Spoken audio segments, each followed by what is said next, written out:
Sir నమస్తే sir. మీ పేరండి? నా పేరు జడ్డు సూర్య అండి. మా దిన్నూరు గ్రామం. సార్ ప్రభుత్వ పనితీరు ఎలా అనిపిస్తుంది కూటమి ప్రభుత్వ పనితీరు? కోటమి ప్రభుత్వం వచ్చిన తర్వాత అభివృద్ధి పనులు చాలా వేగంగా జరుగుతున్నాయండి. గత ప్రభుత్వంలో 5 సంవత్సరాలు ఏ పనులు చేయకపోవడం వల్ల అన్ని పనులు పెండింగ్ ఉండిపోయినాయి. ఆ పనులన్నీ కూడా కూటమి ప్రభుత్వం వచ్చిన తర్వాత చాలా స్పీడ్గా అభివృద్ధి పనులన్నీ జరుగుతూ ఉన్నాయి సార్ ఇప్పుడు. అంటే మీ నియోజకవర్గం వచ్చేటప్పటికి గతానికి ఇప్పటికైనా మార్పు ఏమైనా వచ్చిందంటే అభివృద్ధి పరంగా రోడ్లు కానీ, డ్రైనేజీ కానీ, అటు త్రాగునీరు కానీ? మా పాలకొల్లు నియోజకవర్గం వచ్చేటప్పటికి నిమ్మల రామానాయుడు గారు మంత్రిగా ఉన్నారండి. రామానాయుడు గారు గతంలో కూడా చాలా అభివృద్ధి పనులు చేశారు. 2014-19లో మొదటిసారి ఎమ్మెల్యేగా అయినప్పుడు సుమారుగా ఒక 700 కోట్ల రూపాయలతో అభివృద్ధి పనులు చేశారు. మళ్ళీ 19-24 సంవత్సరాల వైసీపీ పాలనలో అభివృద్ధి అనేది ఆగిపోయింది మొత్తం. పనులన్నీ పెండింగ్ ఉండిపోయి రోడ్లు లేక, కాలువల్లో మట్టిలు తీయక, నీళ్ళు ఎదరికెళ్ళక పరిస్థితులు ఉండేవి. మళ్ళీ ఈ 2 సంవత్సరాల కూటమి ప్రభుత్వ పాలనలో రామానాయుడు గారు ఈ పనులన్నింటినీ కూడా ముందుకు పరుగులెట్టి పెట్టించారు. కొత్త రోడ్లు మా ఊర్లో సుమారుగా ఈ రోజుకి 6 కోట్ల రూపాయలతో రోడ్లు, డ్రైనేజీలు పనులన్నీ చేయించారు. అలాగే కాలువల్లో పూడికలు మట్టి తీయించడం, కాలువ గట్టుల మీద గ్రావెల్ రోడ్లు వేయించడం అన్ని అభివృద్ధి పనులు చాలా వేగంగా రామానాయుడు గారు చేస్తూ ఉన్నారు. ఇప్పుడు ఈ 2 సంవత్సరాల్లో అయితే చాలా అభివృద్ధి జరిగిందన్నది మేము కళ్ళారా చూస్తూ ఉన్నాం. గత ప్రభుత్వానికి ఇప్పటికైతే చాలా అభివృద్ధిలో చాలా తేడా కనిపిస్తూ ఉంది. ఈ 2 సంవత్సరాల పరిపాలనలో అయితే కనుక అభివృద్ధి విషయంలో కూటమి ప్రభుత్వం ముందుంది. అంటే ఇప్పుడు ఏదైతే మనకి అమరావతి రాజధాని అనే ఒక అటు వార్త బాగా ఇప్పుడు ట్రెండింగ్లో ఉంది ఇది.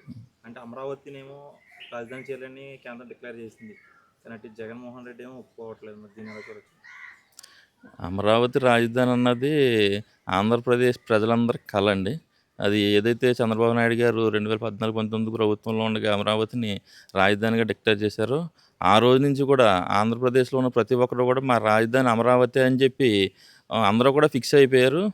మరి అలాంటి రాజధానిని గత ప్రభుత్వంలో 3 రాజధానులు అని చెప్పి మొత్తం ఒక ఇటుకు కూడా అమరావతికి పేర్చకుండా మళ్ళీ ఇప్పుడు కొత్తగా మావిగాని అని చెప్పి ఏదో చెప్పి ఒక రకమైన అమరావతి మీద ద్వేషం చూపిస్తూ ఉన్నారు జగన్ గారు.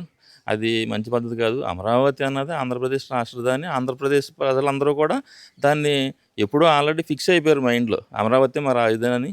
ఆ విషయంలో ఎటువంటి ఇది లేదు. మరి చంద్రబాబు గారు ఈ ప్రభుత్వంలో అమరావతిని మరింత ముందుకు తీసుకెళ్తారని మేము అందరం అనుకుంటున్నాం.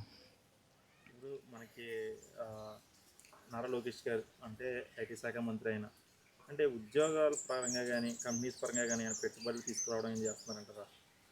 లోకేష్ గారి పనితీరు బాగుందండి.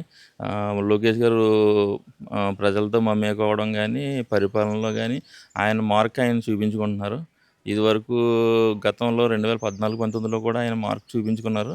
కానీ ఇప్పుడు ఆయన తీరు వేరే కొత్త రాజకీయాల్లోనూ కొత్తగా ఉంది. అంటే ప్రజల్ని ఎలా కలుపుకుని వెళ్ళడం, అన్ని విభాగాల్ని కలుపుకుని వెళ్తూ అందరితోటి మంచిగా అనిపించుకుంటూ లోకేష్ గారి పనితీరు అయితే చాలా బాగుందండి. అందరికీ నచ్చుతుంది.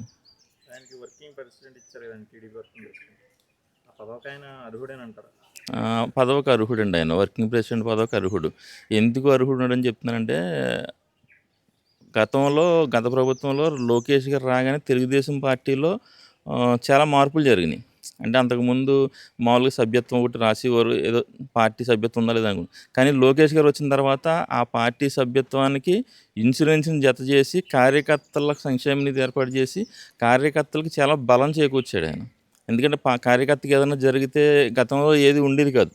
లోకేష్ గారు రాకముందు ఏముండేది కాదు. లోకేష్ గారు వచ్చిన తర్వాత ఈ మార్పులన్నీ పార్టీలో చాలా మార్పులు తీసుకొచ్చిన వ్యక్తి అయినా ఆయన పార్టీకి వర్కింగ్ ప్రెసిడెంట్గా సమర్థుడని చెప్పి నా అభిప్రాయం. కూటమి 3 పార్టీలు కలిసి వచ్చాయి, కానీ ఇప్పుడున్న పరిస్థితులన్నీ కూడా రాబోయే రోజుల్లో 2029లో కూటమి ప్రభుత్వం అధికారంలోకి రాదు, ఖచ్చితంగా వైఎస్ఆర్సీపీ పార్టీ వస్తుందని చెప్పేసి ఒక కటాకణిగా చెప్తున్నారు. 2029 ఎలక్షన్ ఎలా ఉండబోతుంది? 2029 కూడా ఆంధ్రప్రదేశ్ రాష్ట్రంలో కూటమి ప్రభుత్వం వస్తుందండి. ఎందుకు చెప్తున్నాను అంటే గతంలో ప్రజలందరూ కూడా ఒక ఛాన్స్ ఇద్దామని చెప్పి జగన్మోహన్ రెడ్డికి అధికారం ఇవ్వడం జరిగింది.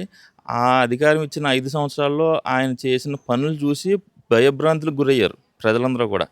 అభివృద్ధి వెనక్కి వెళ్ళిపోయింది. పిల్లలకు ఉద్యోగ అవకాశాలు లేవు. ఎదరికెళ్ళి పరిస్థితులు లేవు. గ్రామాల్లో ఎటువంటి అభివృద్ధి పనులు లేవు. ఎంత క్లిష్టమైన పరిస్థితుల్లో నుంచి ఎట్టి పరిస్థితుల్లో మళ్ళీ ఈసారి అభివృద్ధి జరగాలన్న ఉద్దేశంతోటే కూటమి ప్రభుత్వాన్ని 2024లో ప్రజలందరూ ఎన్నుకోవడం జరిగింది. ఇదే ప్రభుత్వాన్ని కంటిన్యూగా 10, 15 సంవత్సరాలు మళ్ళీ నిలబెట్టుకుంటేనే అభివృద్ధి జరుగుద్దన్న విషయం ప్రజలందరికీ తెలిసింది. ఇంక మళ్ళీ వేరేగా మార్చే ఉద్దేశం ప్రజలకైతే లేదు. మేము ప్రజల్లో తిరుగుతూ ఉంటాం కాబట్టి మాకు వాళ్ళ నుంచి వచ్చే మాటలను బట్టి మేము చెప్పగలుగుతున్నాం. ఎట్టి పరిస్థితుల్లో 2029లో కూడా కూటమి ప్రభుత్వమే వస్తుంది.